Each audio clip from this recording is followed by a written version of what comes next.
Good morning, everyone, and welcome to today's webinar. I'm just waiting to share my screen. Okay.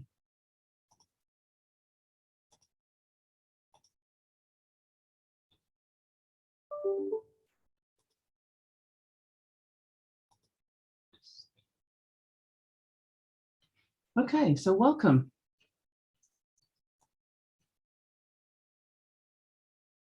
Well, this morning I want to introduce the business model canvas. It's the most popular strategic management and entrepreneurial tool used for startups.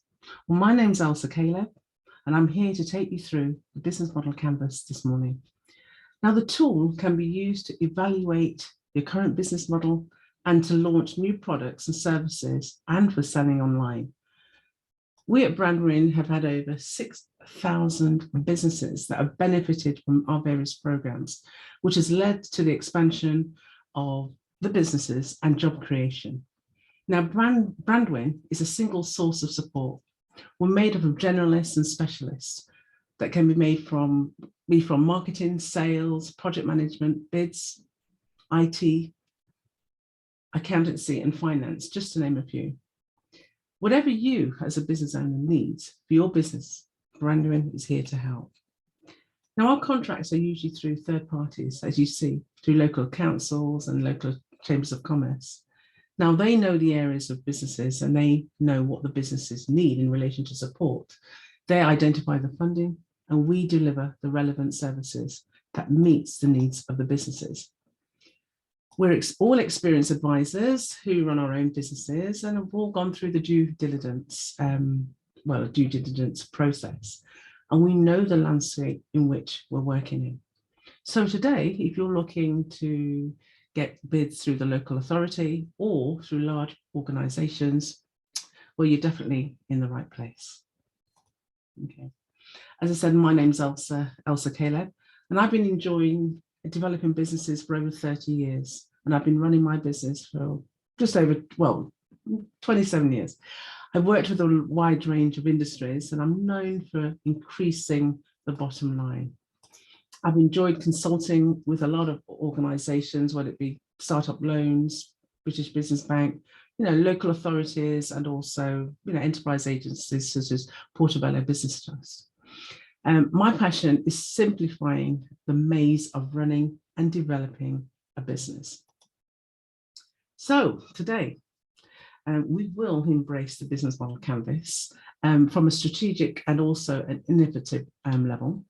So instead of thinking about the traditional business plan that has reams of pages, I'd like you to focus on developing a one-page strategic plan, okay, that will enable you to spend more time in your business.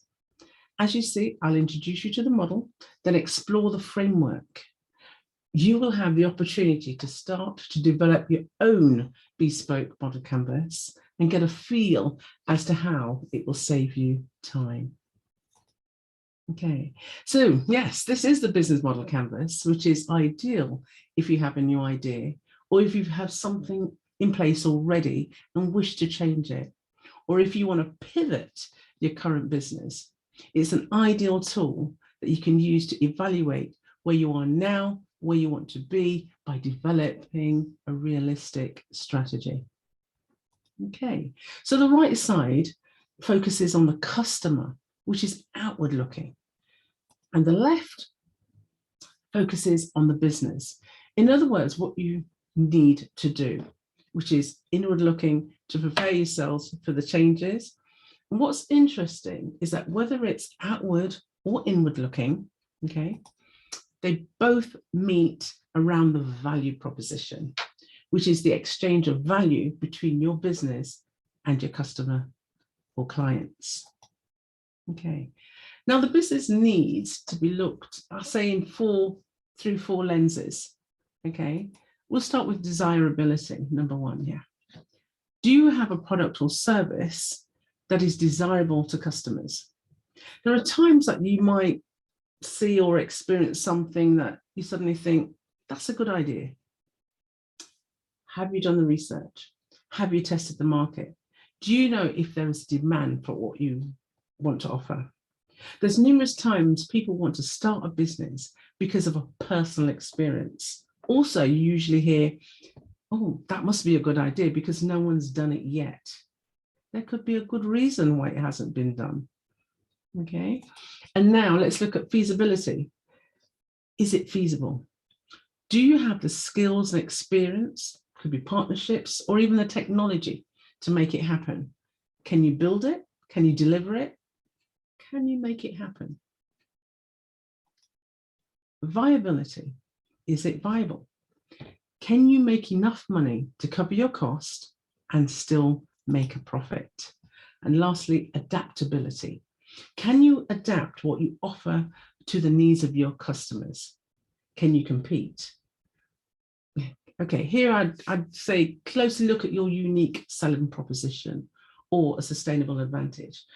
For example, if you've invented something that the market needs immediately, then that's the way to go.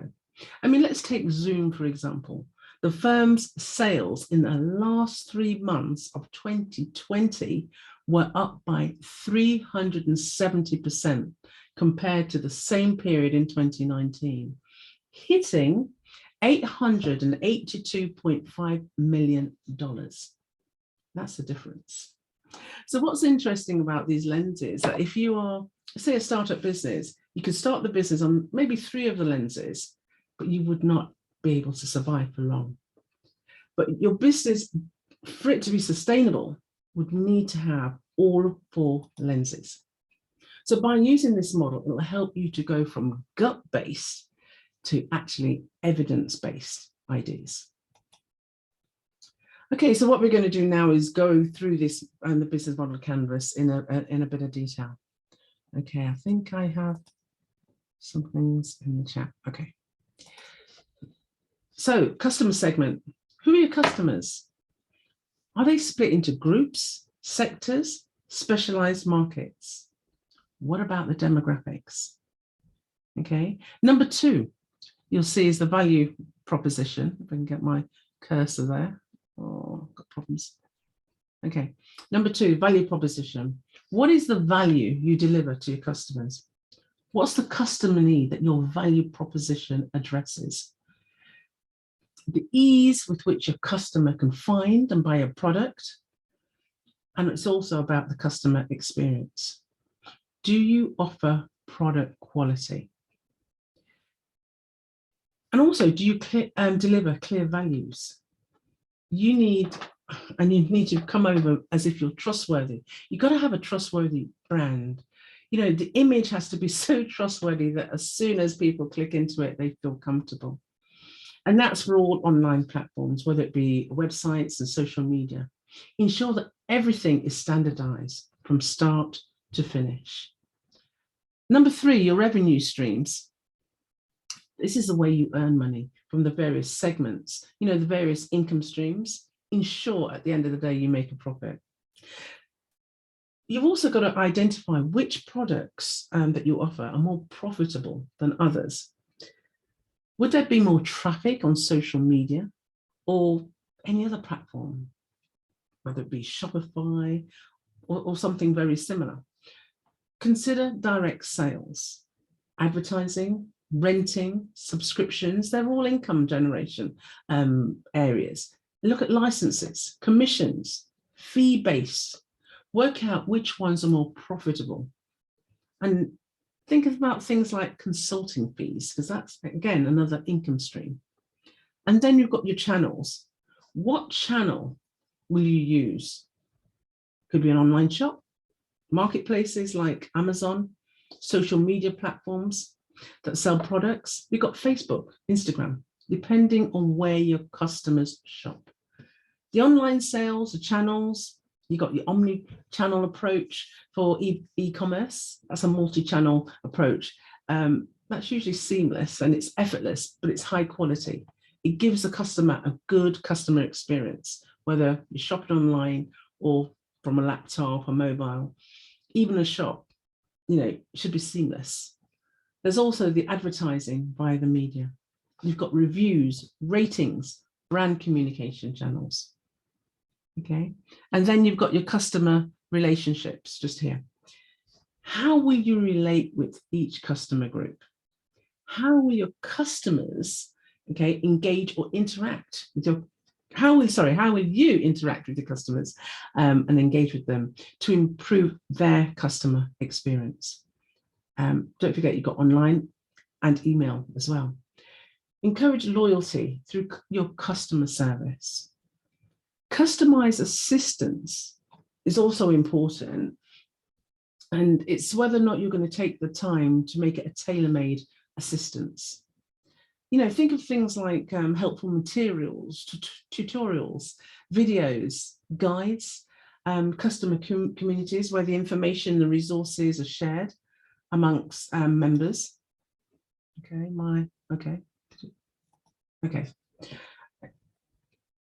Let's look at key activities. That's up here, number 6. Okay, what should you do to achieve your value proposition along with your company objectives? Consider increasing productivity. You could even try to improve your position with Google. Consider having a presence on various online marketplaces. Introduce products on a regular basis to stay ahead of the competition. Try to improve, and I'll keep on saying this, your customer satisfaction. And this could be through automated catalog management, increase distribution at the same time, and try and reduce your costs. Okay. With e-commerce, strengthen your product information, and that's improving the shopping experience. And I'll keep on going on about the shopping experience as well. Improve the quality or the value of your products or the services that you're offering. You've got to try and stand out on all channels for your customers and also your buyers. This will definitely help you to increase sales. Okay, and then you've got your key resources, number 7. I can't get the cursor on there. What are the key resources you need to deliver your value proposition? In other words, what do you need to have in place to make it happen? Okay, you've got your human resources, your staffing, and that's trained staff as well as, perhaps new staff that you need to be trained. Okay, but it's looking at whether or not you've got the resources to train your new staff. Vehicles, transportation, other resources such as intellectual property, copyrights, whether or not you've got an office, you've got a shop, building, finances, technology, and that's technology, both hardware and software. And it's to ensure that you've got the right management software in place and to ensure that you test it first. You've got to have problem-solving skills and also development skills. Looking closely at your key partners, number 8, who are they? And these could be suppliers, associates, accountants.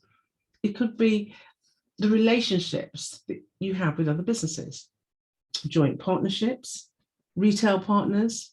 Consider your geographical reach. Look at your distribution partners, and they could be like warehouses that target large retail chains, because then that will give you an opportunity to get into the retail market. You've got your suppliers, the supply chain, also the supply chain providers, distributors, manufacturers, app developers, hardware experts. You've got your user experience and interaction designers as well. You've got people like your data engineers or software engineers. Okay, that's the feasibility side of the business. And then finally, you've got your cost structure. What are the important costs that you need to make to deliver your value proposition? You've got your fixed cost as well as your variable cost. And this is the focus for value for money. But then you may think, well, actually, I may want to just reduce my cost. It's more cost effective to bring newly qualified staff, or is it more cost effective to train the current staff that you have? But do consider the ongoing e-commerce side of your business, the maintenance costs that people sometimes forget. Okay, there's also the cost of any stock, because you need to make sure that the stock is in place to keep up with the demand. cost of full-time staff against contractors, and also if you've got any things like the cloud services. These are all the viability side of the business. Okay, let's just look at an example of a successful business that chose to use the business model canvas all on one page. We've got a multi-billion-pound business, Uber. Their entire business can be explained, as I say, on a single page.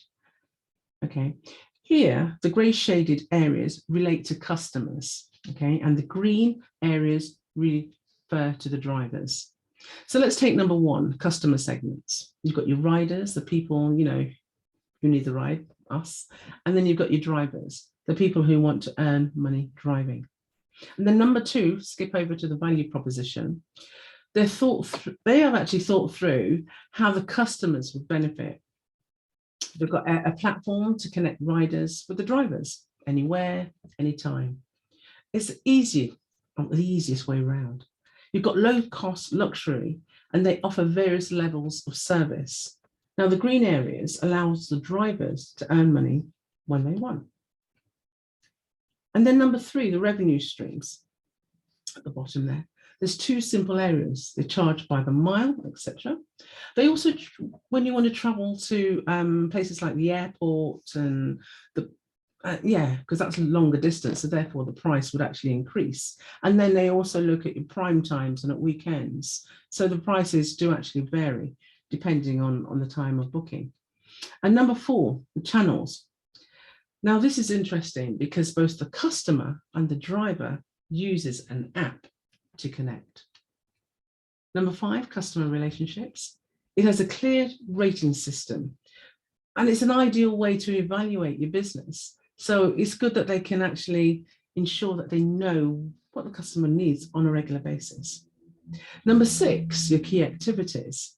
This includes the platform development and the maintenance, and also includes their marketing and the ads, how they hire the drivers and the key operations. And then number seven, which is your key resources, that's a tech platform, and that is key for Uber. It helps with the whole driver network, talented employees and their brand. And I know that a lot of money is actually spent in this area. Then looking closely at number eight, which is the key partners. Now, the payment processors, they take the money in different forms of to accommodate in cases of different currencies. And now their map tech, I mean, that's critical for their success. You can actually see how far the car is, you know, when you're actually waiting for it and where it's situated. And not to forget the investors. They're key to the success of this business, especially to keep up with the demand. And then looking closely at the cost structure, which is again important because you've got your staffing costs, the payouts to drivers. We talk about the legal fees also, and the marketing and advertising, and not to forget the technical platform, because that's again a very high cost. Okay, so that's Uber on one sheet of paper. Okay, so now over to you. So let's look at the 9 building blocks, and I'll show you a series of slides as we go along, where you can take the time to focus on your business.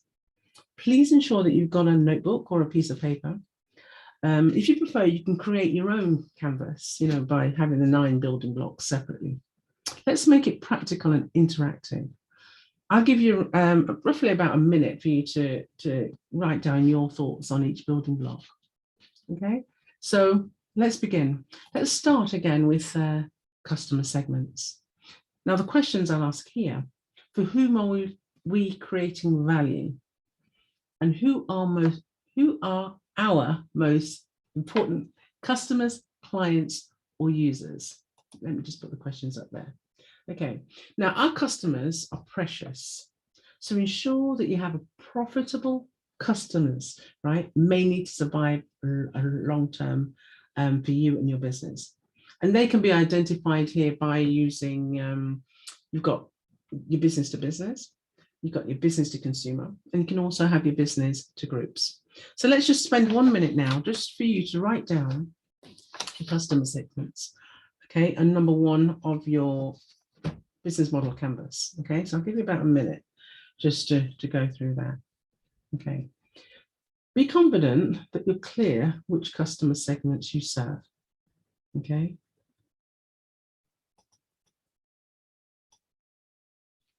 And then once you're clear, you'll be surprised how easily you can service your customers well, especially if they take the time, to get to know you and vice versa. Okay. So do get to know your customers. As I said, they're split into groups. They could also be split into sectors, and whether or not there's any specialized markets. Okay. I mean, I know a business that takes time out to actually find out about their customers' birthdays, and they send birthday cards and even flowers. And that's how they retain their customers. And you and I know it's easier to retain a customer than to get a new one. So also be thinking about ways that you could actually keep your customers. Sorry. Okay. I've got some message in the chat, but it comes on my screen, so please forgive me. Okay.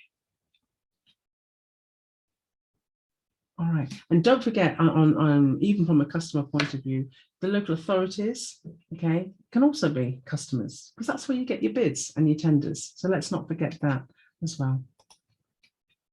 Okay, moving on.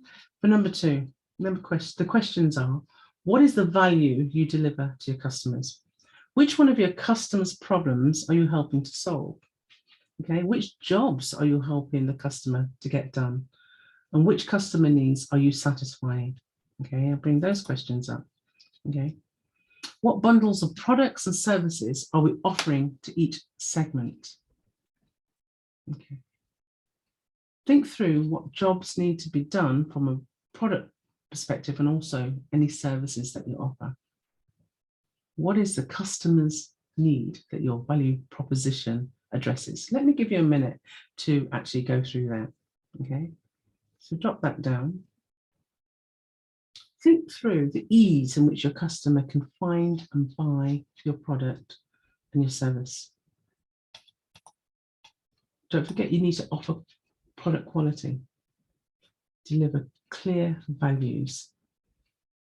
You need to have a trustworthy brand for all online platforms, whether it's your website or social media. Ensure that everything is standardized from start to finish. Okay, so just think that through. What value do we deliver, or can you deliver to your customer?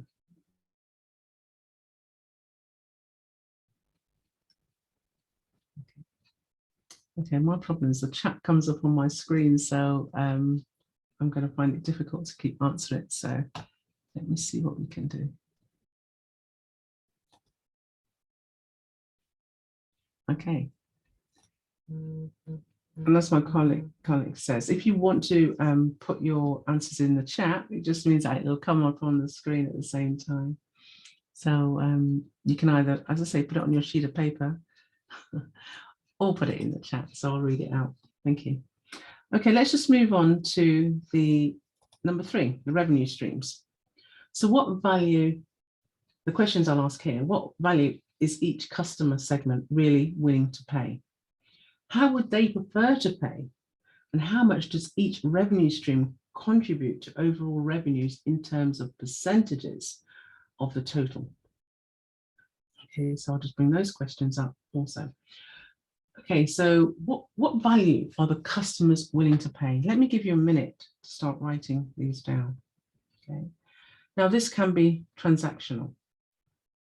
It could also be a one-time customer payment. Online sales could be reoccurring.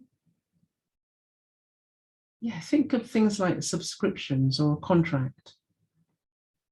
Some of you, if your prices are high, you could even consider a retainer.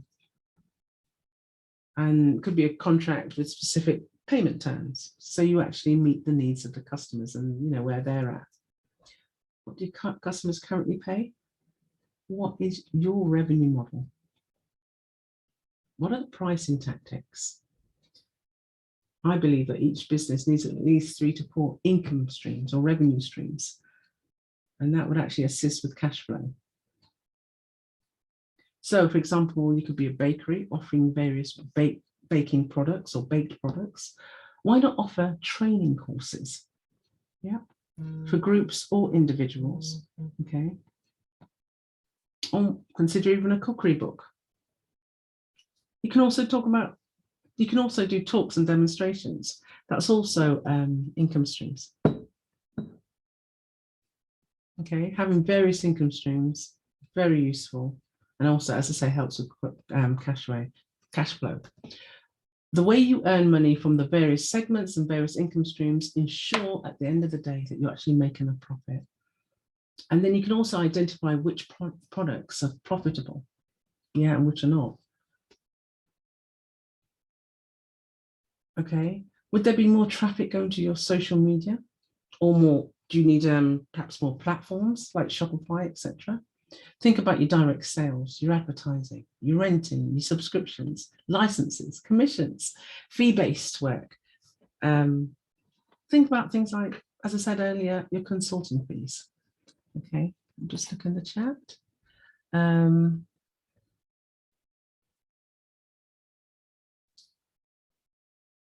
I can't, okay, someone says, I don't know if they'll do this right, but answers are, and nothing else written. But I'm sure you're doing it right. Just keep writing down all the different ways of actually bringing in income. Okay. Number 4, let's look at your channels. The questions to ask here is, which channels do your customer segments want to be reached? How are we reaching them now? How are your channels integrated? Which ones work best? Which ones are more cost efficient? And how are we integrating them with customer routines? Okay, so let's just spend a minute now. So what channels will you use? Just write this down. Okay, and you could be thinking of things like, as I say, the online shop, that's where I'm at today. Marketplaces like Amazon, because that's also an outlet. Social media platforms, as I mentioned earlier, some people still use Facebook, some people use Instagram. And it, as I say, depends on your customers. You've got online sales channels. Just make sure that whatever channel you use, it's seamless. And also you're thinking about the quality, okay? And also to ensure that if you're going to use it from a website point of view, it's accessible and it looks the same on your mobile. So, you don't look at different variations or one works and one doesn't, okay? Whether or not you want to use partner networks or social networks, okay, advertising through various media.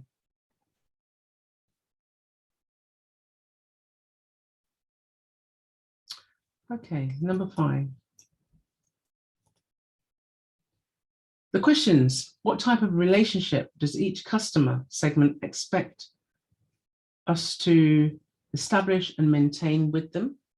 Which ones can be established to retain our customer segments? How costly are they? How are they integrated with the rest of your business model? Okay, so the customer relationship is really important here. Okay, think about encouraging loyalty through your customer service. And, we could think about things like the loyalty card, discounts. You could even have a customized assistance depending on, what you actually offer. So you can actually make it tailor-made for your customers. Okay, let's just spend a minute now just writing down the kind of things that you could have in place for your to improve your customer relationships. Things like helpful materials. Tutorials are always good, as I said, video guides. And I did mention earlier about the communities that people are beginning to develop. So members could share information, ask questions. How do you retain your customers?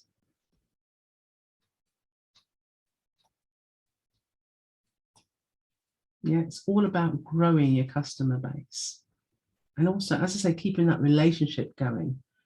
Engage, interact. Do you send out emails on a regular basis? Do you connect with them through competitions? How can you improve that customer experience? both online and offline. Okay, you could even think about bringing the businesses and customers together for joint initiatives, joint collaborations, strategic alliances. And as I said earlier, and I'll keep on saying, it's easier for you to retain a customer than to try and get new ones. Focus also on how you can retain your customers and, try not to lose them. So number 6, let's go over to the key activities. The questions: what do you do to make things happen?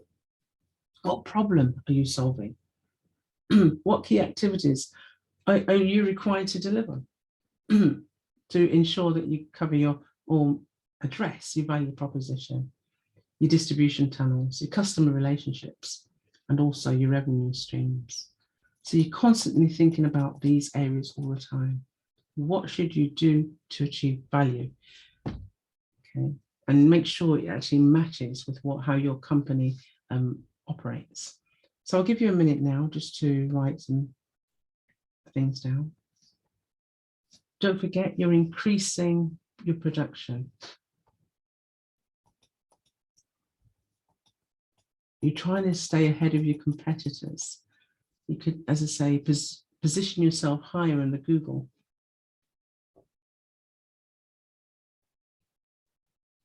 And also thinking through what other online market platforms you can actually place your business.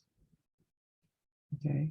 And once you've actually started the business, try to introduce new products on a regular basis. Look at your competitors, see what they're offering. Can you offer similar or better? Is it something that, they may have an idea that next year, this is what the main focus is.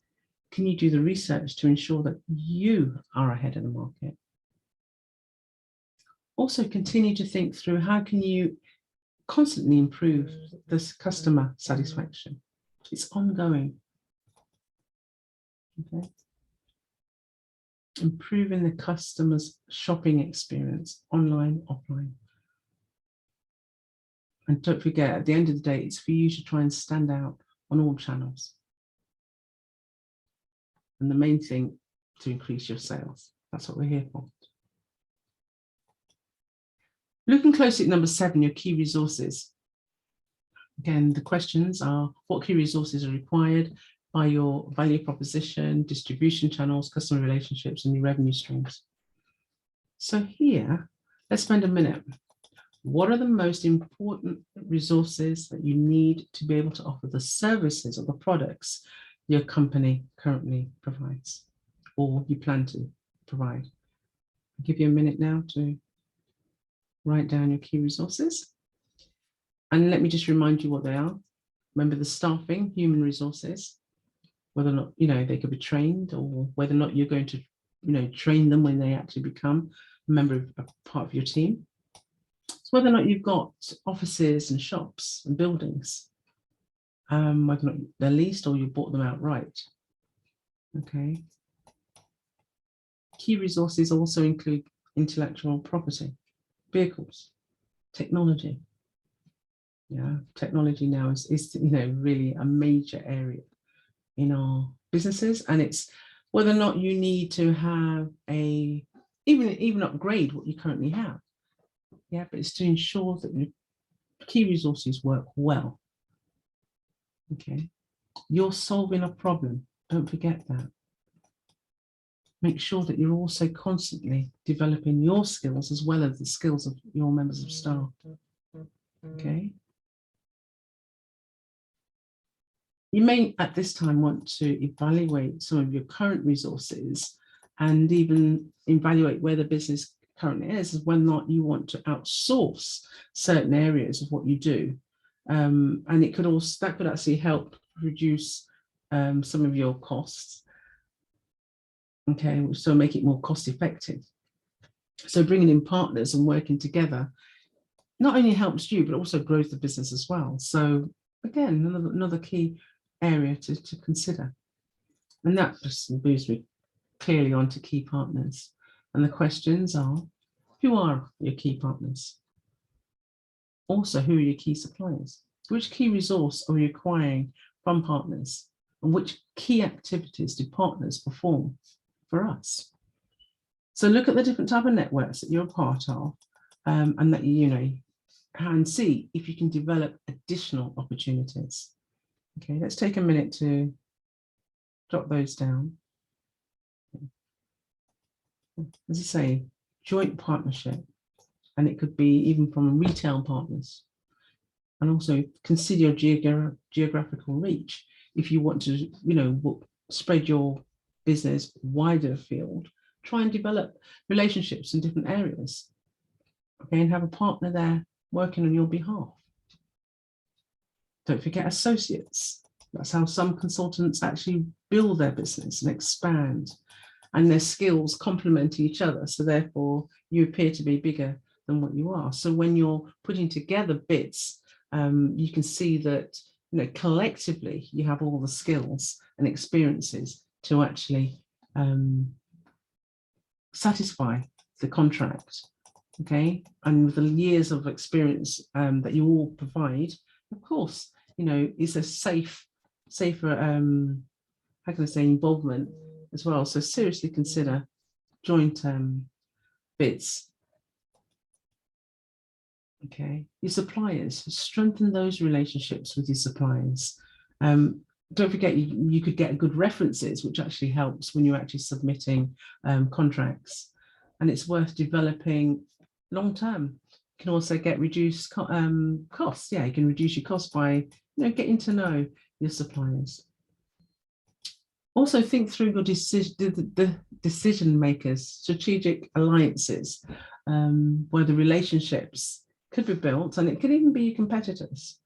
Okay, I know a lot of people that have actually started to work with their competitors, and they managed to complement each other and build the businesses. Okay. Consider businesses from different industries as well, because then that opens up new doors for you and also gives you perhaps an introduction to a different market. Okay. Supply chain, providers, distributors, manufacturers, think them through. How can you keep, you know, bring them in as key partners?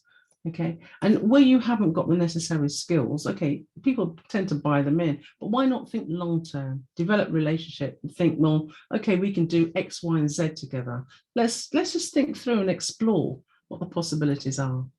Joint initiatives are key. Okay, and don't forget, even as a key partner, you know, you can go in as a subcontractor when you've got a main contractor who's got the actual contract. Subcontracting is very, how can I say, it's in the, well, a lot of people are doing it now, and that's a brilliant way to build your business. And also, once you become a subcontractor, you then later on become a main contractor.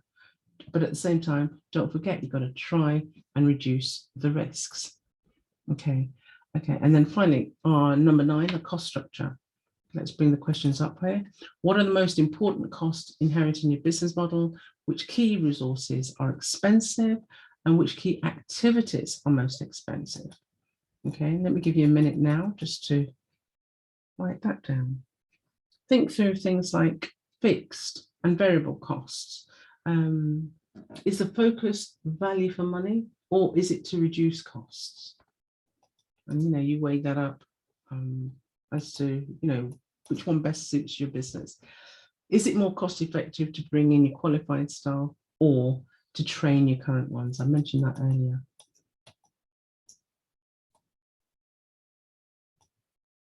Okay, you put e-commerce in place, you've got to keep that up to date, you've got to keep that working, there's a cost there. You know, once you bought it, that doesn't mean that you don't need to revisit it. Again, there's a cost there. The cost of stock, whether or not it's new stock, old stock, how you can get rid of the old stock to bring in new stuff. Okay, there's a cost. Okay, even though you're running a business, it's to deal and also to keep up with the demand, the quality of how you work with your customers. And do you need full-time staff all the time? Could you work with part-time or contractors, etc.? Okay, well, this is a long one. Brilliant, thank you.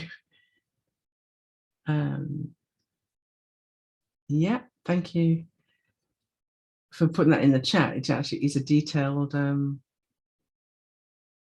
explanation. Oops, sorry, explanation. What did I do there? Okay. Be realistic in relation to listing all the costs. You know, go out and do the research, bring the the figures in, and work that out. But don't forget, you're focusing on value to the product itself, and also possible, the cost. You may want to consider a hybrid approach. The most cost-effective way of working at the moment is hybrid, working at home and also working out in the field as well. So think of ways that, as I say, reduce your costs, but allows you to continue to be effective. Okay. Okay, got some more comments in the chat.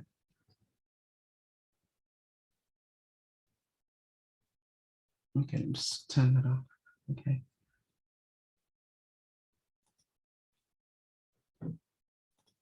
Okay, now the social environment impact.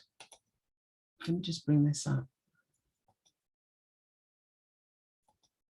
Bring this one in.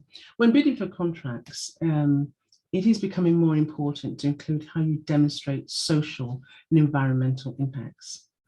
Now, I suppose, ask yourself, do you offer social or environmental impacts in any of the bullet points that are listed there? And that's inclusion, well-being, fair trade, reuse, the community engagement. Okay.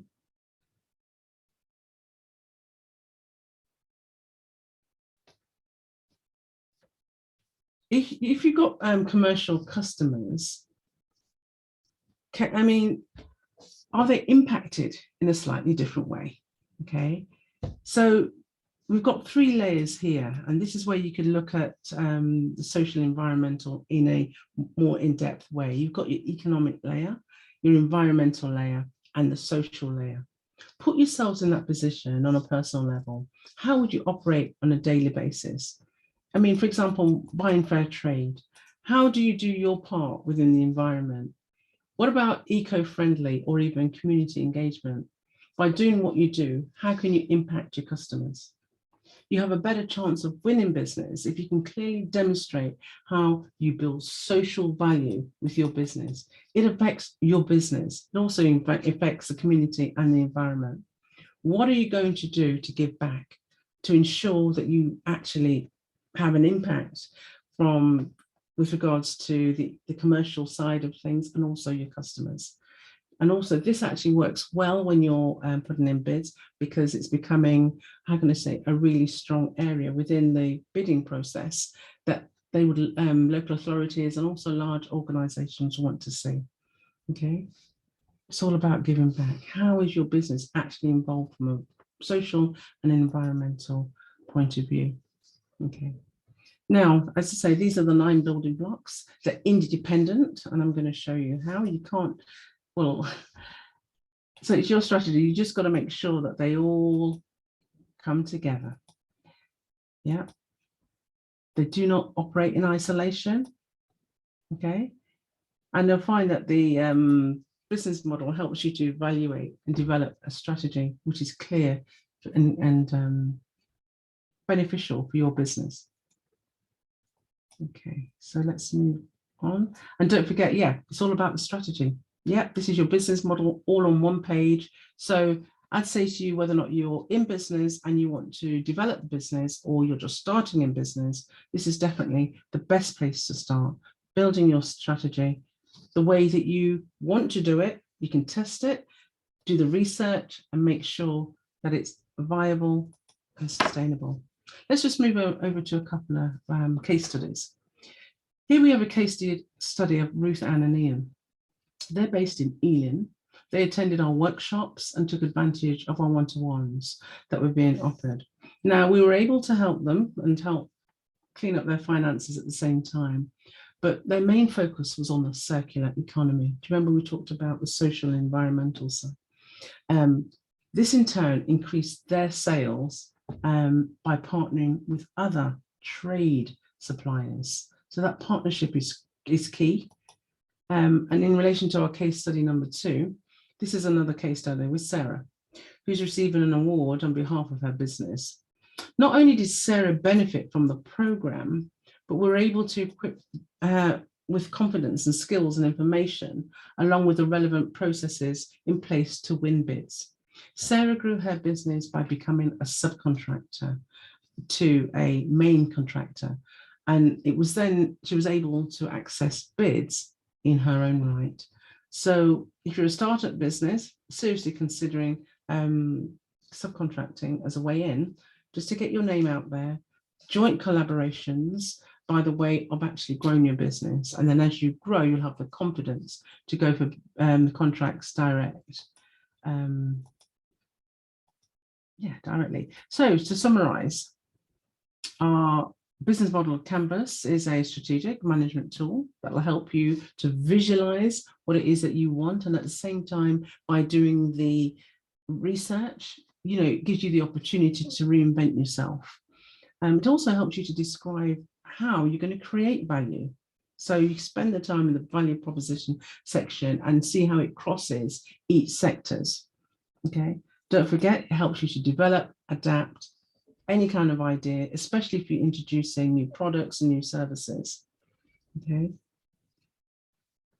But I'll say that it works in any sector. So don't feel that because you're in a particular sector, you can't use the model canvas. It does actually work, right across the board.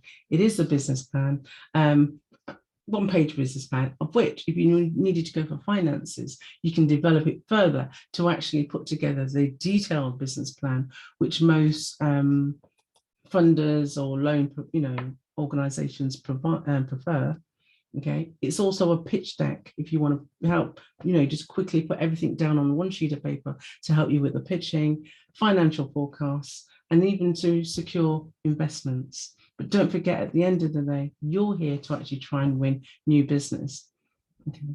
What I'd like you to do, I'm going to spend a minute in the chat, but just take a minute to actually put down one item that you plan to do after this seminar, one action point to improve with tenders for your business. So just one action that you feel, having been on this webinar, that you want to do after the webinar to help you move your business to the next stage. So I'm just going to quickly look in the chat to see what was said, but just write it down. You can put it in the chat, or you can actually just write it down in your piece of paper. Thanks, Dennis, for all that you've written. It's quite detailed, so thank you. But yeah, just spend just a minute just writing down one action point. You can write down more if you want, but one suffice. One's enough. Something that you promise that you're going to do after this webinar. That's going to be, something perhaps you haven't ever done. And it might even mean reaching out to a potential business to develop a business partnership. It could be starting to look for opportunities on different websites with, bids and tenders.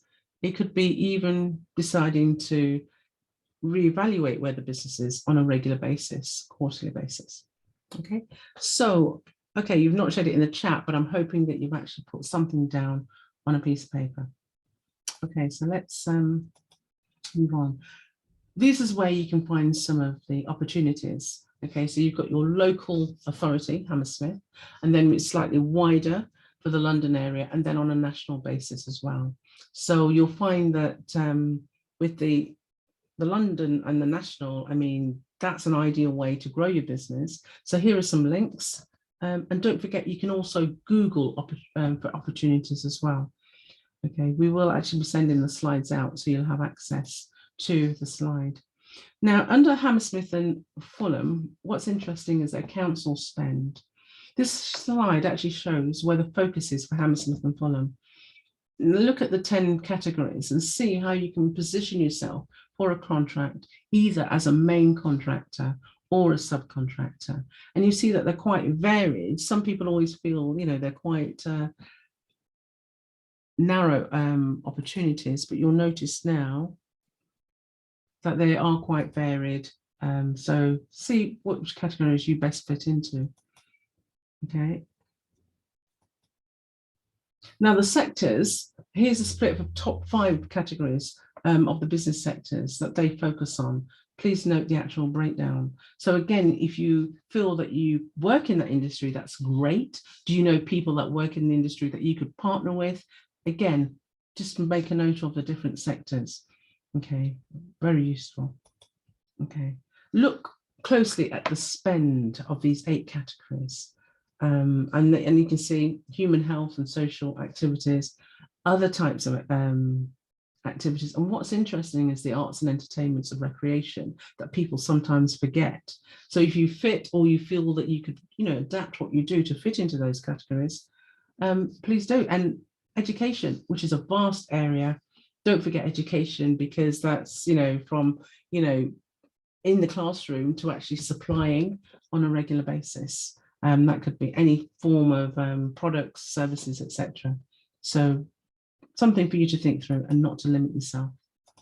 Okay, here are the likely things that the council will buy, and they'll buy in for the next couple of years. So I'm sure there's something that will excite you to consider approaching the council for contracts. All right, you can see here breakfast clubs, day services, etc., dementia services. Okay, again, if you feel that you fit those areas, and this is for the next couple of years, consider going forward for these contracts.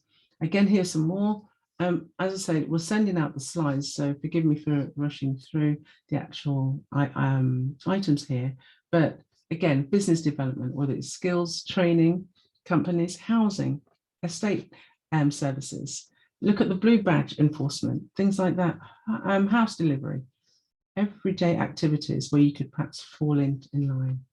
Okay, and under the professional consultancy, tenders, or requests to qualify, here's some more areas like day-to-day finances, payment cards, insurance, IT systems, all areas that are manageable. Okay, sorry. We get manageable for you, but for you to think through. Okay. So this is the program schedule that's, that was some of the areas that we've covered already.